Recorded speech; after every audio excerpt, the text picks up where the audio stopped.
오늘 저는 여러분들과 함께 가인의 족보에 대해서 좀 살펴보려고 합니다.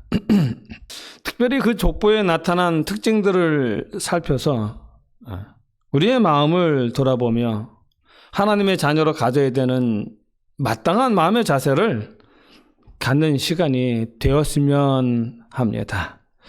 오늘 본문의 말씀은 창세기 4장 16절로 24절에 있는 말씀입니다. 길지만 좀 보겠습니다. 16절부터입니다. 가인이 여호와의 앞을 떠나 나가 에덴 동산 놋 땅에 거하였더니 아내와 동침하니 그가 잉태하여 에녹을 낳은지라. 가인이 성을 쌓고 그 아들의 이름으로 성을 이름하여 에녹이라 하였더라. 에녹이 이랏을 낳았고 이랏은 무후야엘을 낳았고 무후야엘은 무드사엘을 낳았고 무드사엘은 라멕을 낳았더라. 라멕이 두 아내를 취하였으니 하나의 이름은 아다요 하나의 이름은 실라며 아다는 야발을 낳았으니 그는 장막에 거하여 육축치는 자의 조상이 되었고 그 아우의 이름은 유발이니 그는 수금과 퉁소를 잡는 모든 자의 조상이 되었으며 실라는 두발가인을 낳았으니 그는 동철로 가장 날카로운 기계를 만드는 자요 두발가인의 누이는 나아마이었더라. 라멕이 아내들에게 이르되 아다와 실라여 내 소리를 들으라. 라멕의 아내들이여 내 말을 들으라. 나의 창상을 인하여 내가 사람을 죽였고 나의 상함을 인하여 소년을 죽였도다. 가인을 위하여는 벌이 7배일진데 라멕을 위하여는 벌이 77배이로다 하였더라. 가인의 족보입니다. 이 가인의 족보의 특징 중에 오늘 한 세 가지를 살펴보려고 하는데 그 첫 번째 특징이 뭐냐 하면 창세기 4장 16절에 보면은 여호와 앞을 떠났다라는 것입니다. 가인이 여호와 앞을 떠났습니다. 가인이 여호와 앞을 떠났다는 것은 여전히 그 마음에 하나님 두기를 싫어했다라는 말입니다. 가인은 동생 아벨을 죽인 후에 땅에서 피하며 유리하는 자가 되었습니다. 그리고 가인은 하나님께 하소연합니다. 나를 만나는 자가 나를 죽이겠나이다라고요.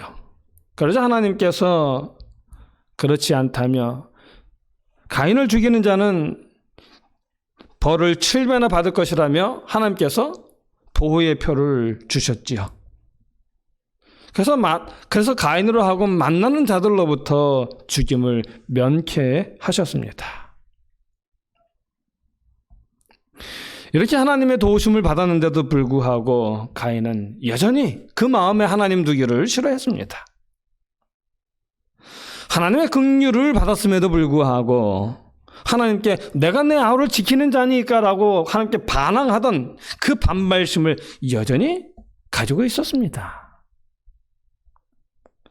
이것이 바로 가인의 족보의 특징입니다.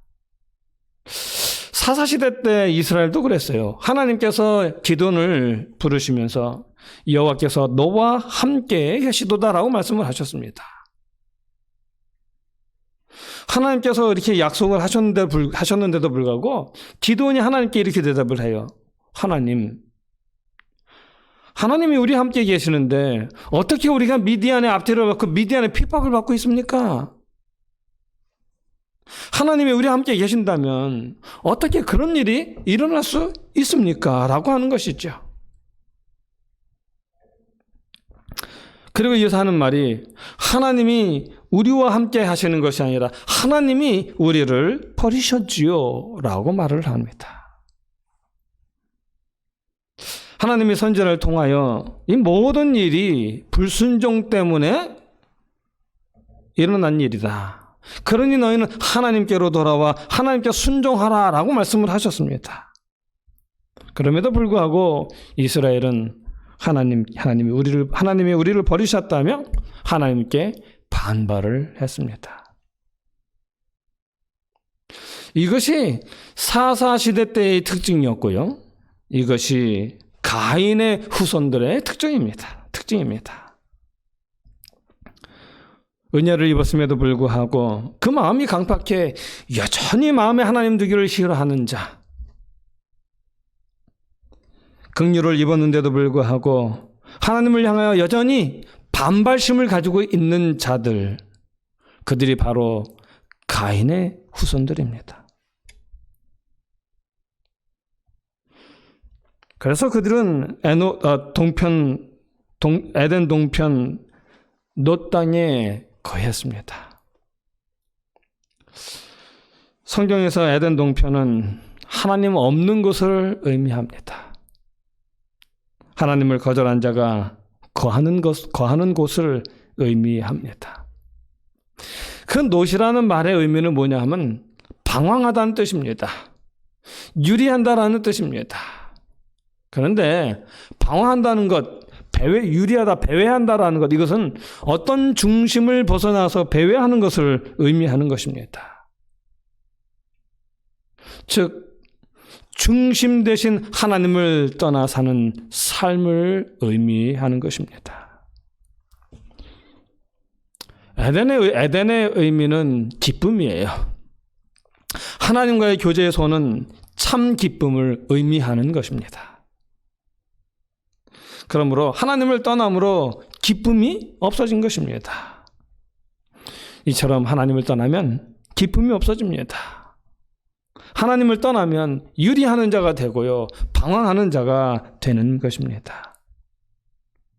그래서 시편 기자는 시편 73편 28절에서 이렇게 말합니다. 하나님께 가까이함이 내게 복이라. 하나님께 가까이함이 내게 복이라. 아무쪼록 여러분과 제가 하나님을 가까이 하는 아름다운 복된 자들이 되기를 바랍니다. 우리의 마음을 강팍하게 하여서 계속해서 하나님을 저항하고 하나님께 반항하는 그런 사람들이 아니라 하나님께 가까이기를 소망하는 아름다운 참된 하나님의 자녀들이 되기를 간절히 소원합니다. 그 다음에 가인의 족보의 두 번째 특징은 뭐냐면 하나님을 저항한다는 것입니다. 가인의 자손들의 이름을 보면 그들이 정말 원했던 것이 무엇이고 그들이 어떻게 살았는지를 알 수가 있습니다. 창세기 4장 17절을 보면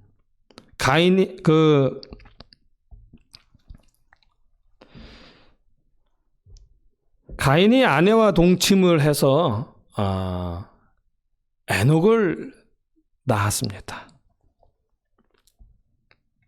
여기서 말하는 이 에녹은 하나님과 300년 동안 동행함으로 하나님이 데려가신 그 에녹이 아니라 다른 에녹이 동명이인입니다. 근데 그 아들의 이름을 에녹이라고 지었는데 그 에녹의 이름의 뜻이 무엇인가 하면 시작이라는 뜻입니다. 시작이요.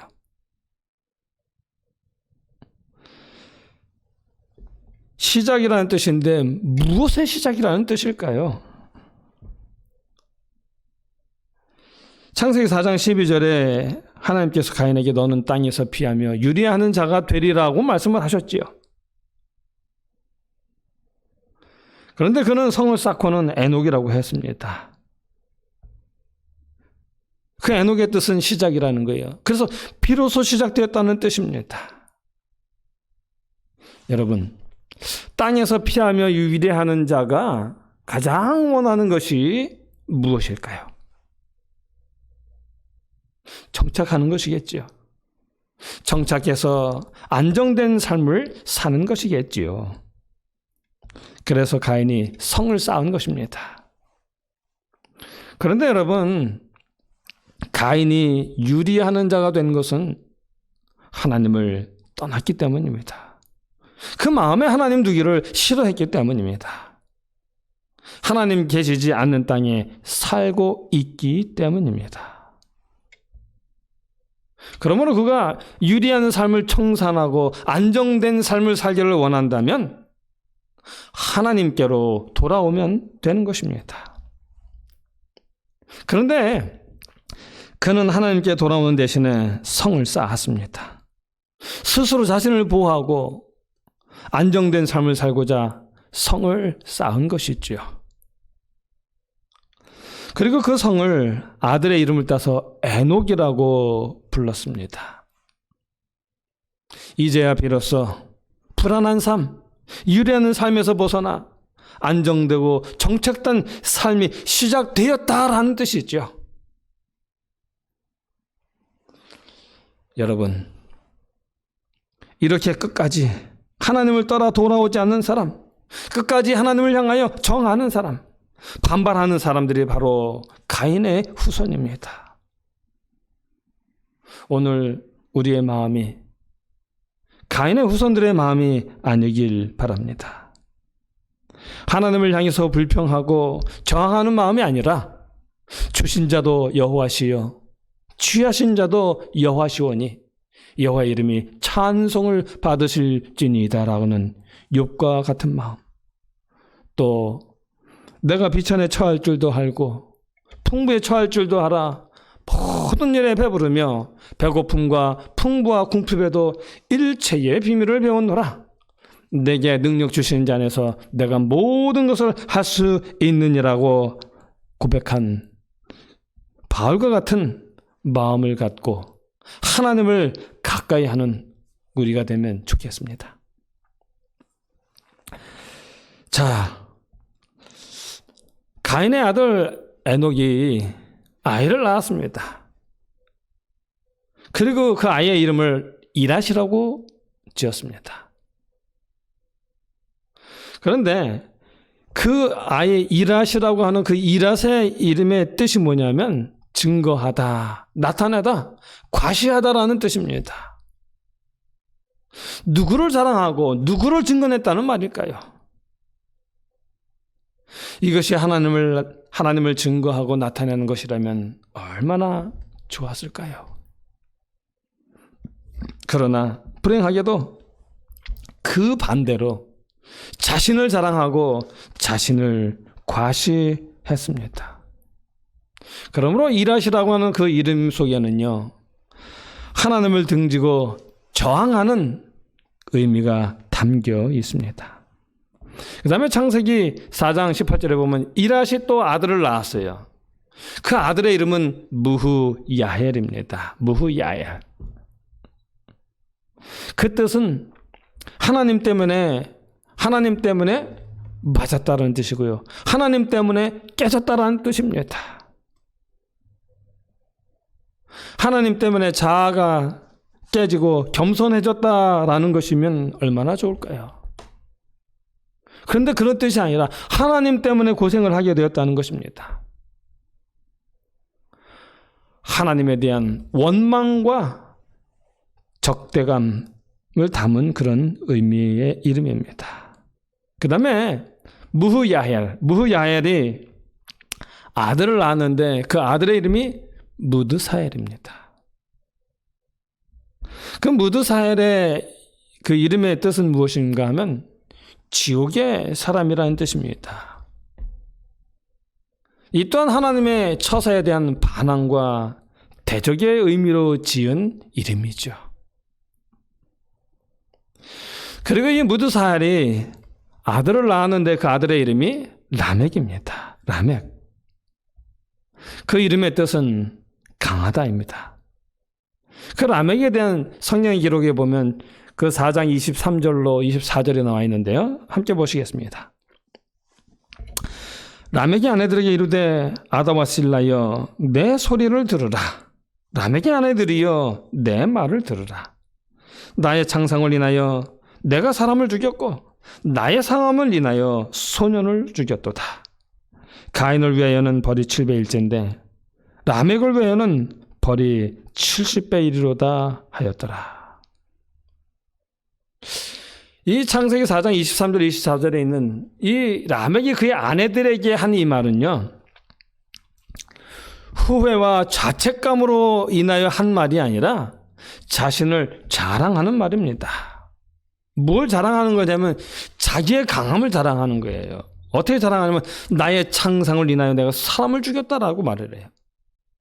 여기서 창상이라는 말은요, 어떤 무기로 인하여 다친 상처 이런 걸 이야기하는 것입니다. 그 다음에 상함이라고 하는 것은 뭐냐면 결합하다, 연결하다는 그런 의미를 가지고 있는데요. 상처의 흔적이 남은 타박상을 의미하는 것입니다. 그러므로 이 말은요, 라멕이 자신에게 해를 입히는 사람이라면 그 해가 지극히 작은 것이라 할지라도 가만두지 않는다는 거예요. 사소한 것이라도 자기를 건드리는 자는 가만두지 않는다는 거예요. 그 누구도 소년일지라도 내가 가만두지 않는다는 것입니다. 자신의 힘을 자랑하는 것이죠. 그래서 24절에 그가 또 이렇게 말을 해요. 하나님께서 가인에게 하신 그 말을 인용까지 합니다. 가인을 위하여는 벌이 7배의 1인데 라멕을 위하여는 벌이 77배의 1이로다. 이 7배라는 말은 가인이 동생을 죽이고 다른 사람들이 자기를 해칠까 봐 두려워할 때에 하나님께서 그렇지 않다고요. 다른 사람들이 너를 해치지 못할 것이라고 하면서 너를 해치는 자는 벌을 7배나 받을 거라고 하나님께서 말씀을 하셨어요. 가인을 끝까지 보호하고 구원하시려는 하나님의 표였지요. 그러나 라멕은 이 하나님의 보호의 말씀까지도 흉내내서요. 라멕을 위하여는, 가인을 위하여는 벌이 7배일진데 라멕을 위하여는 벌이 77배라는 거예요. 11배나 더 강하다는 것이죠. 그는 자기의 힘이 그렇게 강하다는 걸 자랑하는 거예요. 나를 건드리면 가인에게는 7배였지만 나를 건드리는 자는 77배로 당할 줄 알라는 것입니다. 라멕은 자기의 힘을 자랑했습니다. 근데 이런 라멕의 그 자랑은 언제 그 자랑을 했냐 하면 그의 두 번째 부인 실라가요.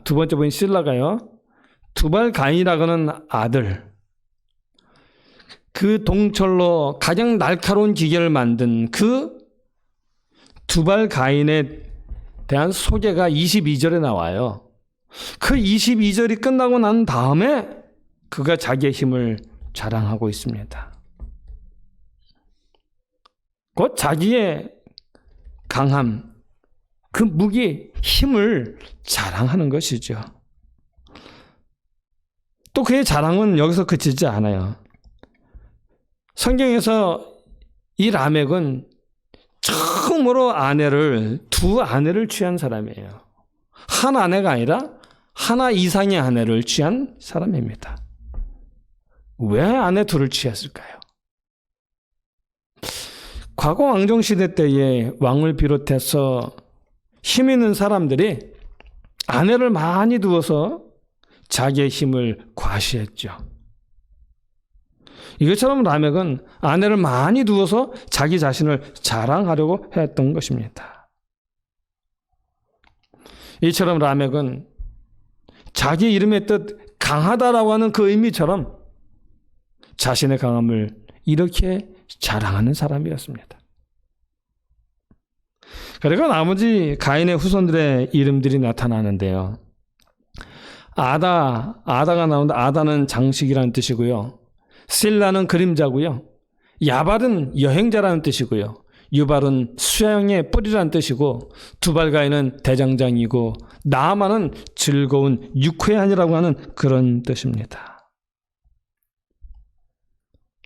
이렇게 가인의 후손들의 이름을 통하여 우리가 알 수 있는 것은 자신들의 삶의 목적이 유쾌하고 편하고 즐거운 삶이었다는 것입니다.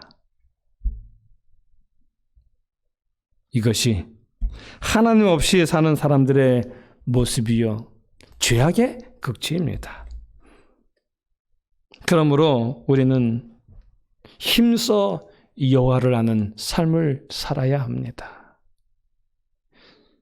인생이 즐거움, 쾌락만을 위한 것이 아니라는 것을 우리는 너무 잘 알지 않습니까?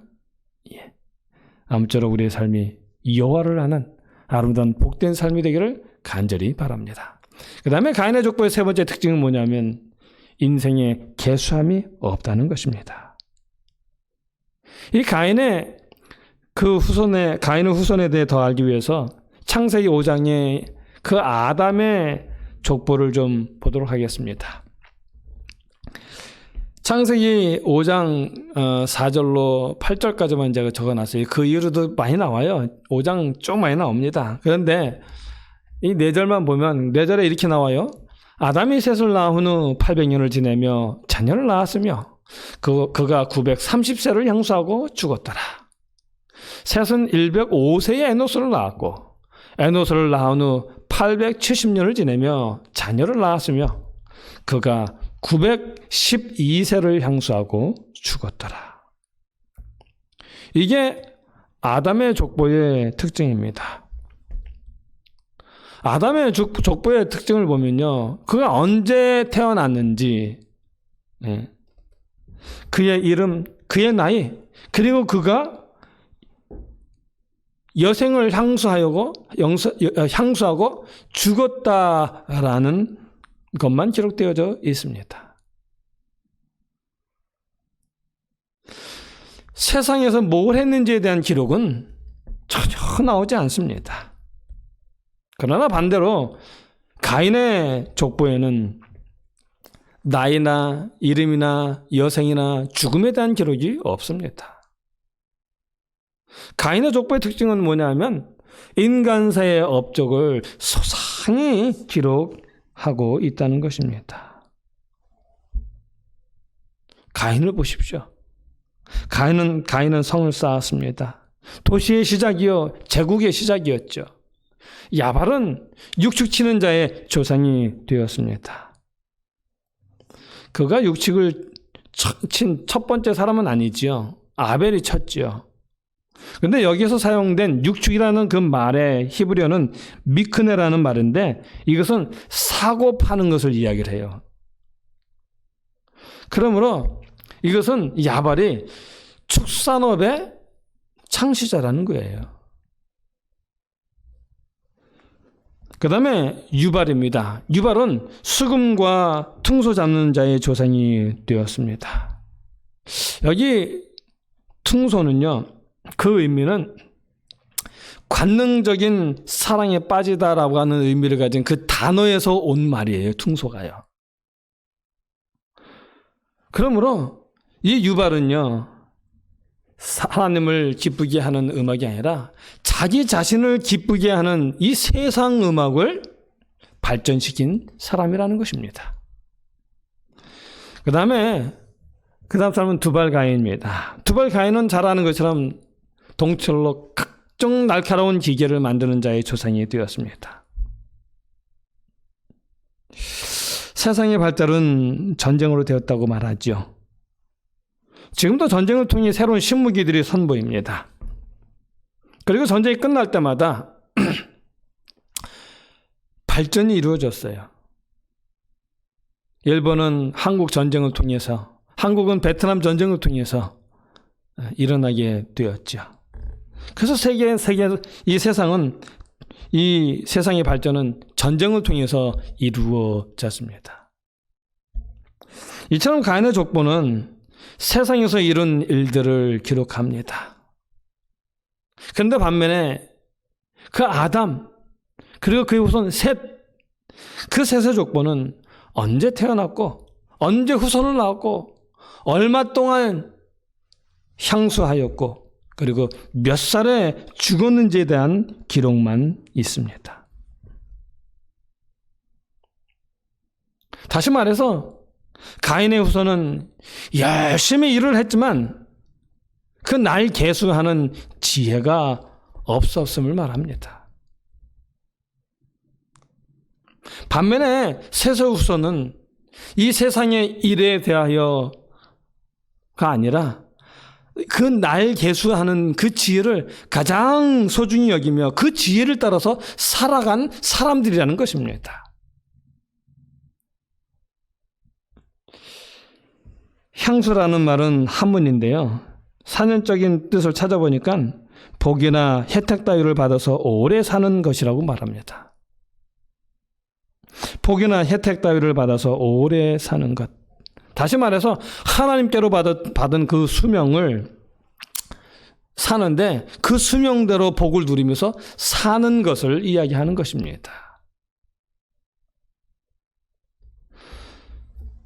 그래서 그런지 모르겠지만 정말 그 셋의 자손들을 살펴보면 거의 다 900세 이상 살은 것을 발견하게 됩니다.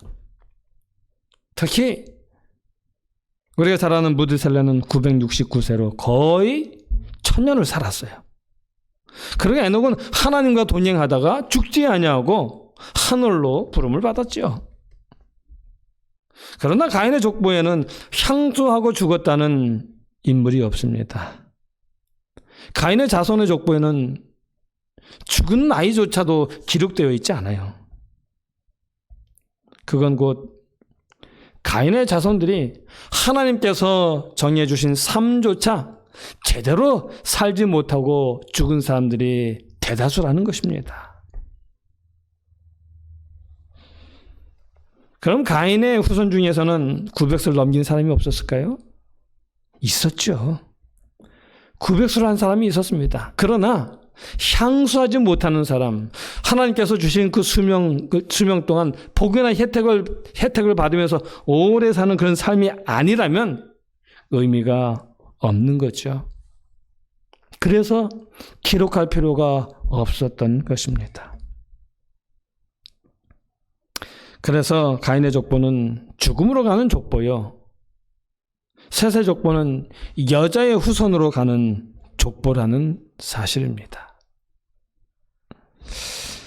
이 사실을 누가가 잘 설명해 줍니다. 누가복음 3장에 보면은 3장 23절 38절인데요. 굉장히 많습니다. 그러나 간단하게 요약을 하면 이렇습니다. 여기 보시면 그 이상은 그렇죠?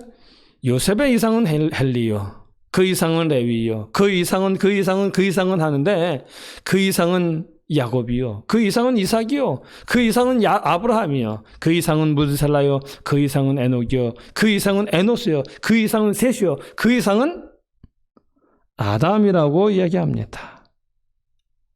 이렇게 해서 족보를 쭉 따라가다 보면 영원한 생명이신 예수 그리스도를 만나는 족보입니다. 그래서 그 이상은 하나님이요라고 이야기를 하고 있죠. 그러나 가인의 족보는 아무리 대단할지라도 이 세상에서 이루어진 업적이 대단할지라도 결국은 죽음으로 끝나는 족보인 것입니다.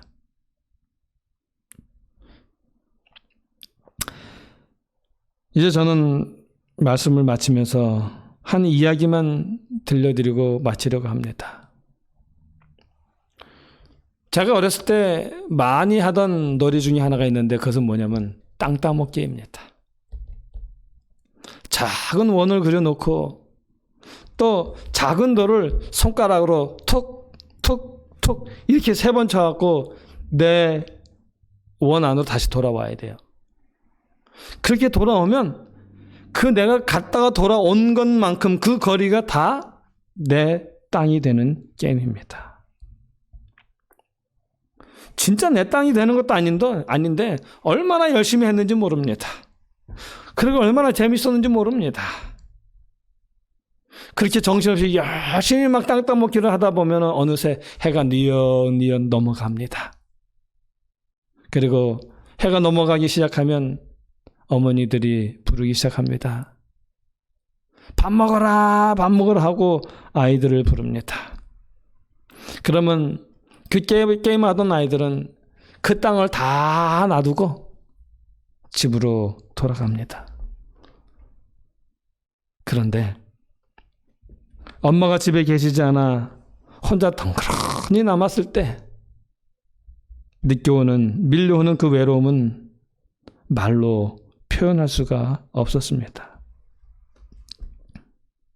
그 순간 많이 따놓은 그 땅은 안중에도 없고 다시 장사 나갔다 돌아오실 어머니만 계속해서 생각하며 기다리고 있었습니다. 저는 이 일을 통하여 깨달은 교훈이 하나 있는데, 불러주는 엄마가 계시다는 것이 얼마나 소중한 것인지. 세상 끝에도 하나님께서 부르십니다. 하나님께서 한 사람 한 사람 다 호명하십니다. 그런데 이 땅에서 많은 땅을 차지했는지 모르지만 하나님이 부르실 때에 내가 부름받지 못한다면 얼마나 외롭겠습니까? 얼마나 실망되겠습니까? 많이 따놓은 땅이 중요한 것이 아니라 나를 부르는 분이 계시다는 것이 중요한 일이고요. 나를 부르는 분에게 달려가는 일이 중요한 것입니다. 하나님께서 부르시는 그 마지막 날에 저와 여러분이 꼭 부름받는 하나님의 백성이 되면 좋겠습니다. 끝까지 하나님을 저항하는 사람이 아니라 그 마음에 하나님 모시기를 즐겨하고 무엇이든지 하나님께 감사하며 하나님을 향해 달려가는 아름다운 참된 성도가 되기를 간절히 바랍니다. 그래서 하나님께서 당신의 사람을 찾으러 오시는 그때에 여러분과 제가 꼭 그 하나님께 부름받는 아름다운 주의 자녀 되기를 간절히 바라면서 오늘의 말씀을 줄이도록 하겠습니다.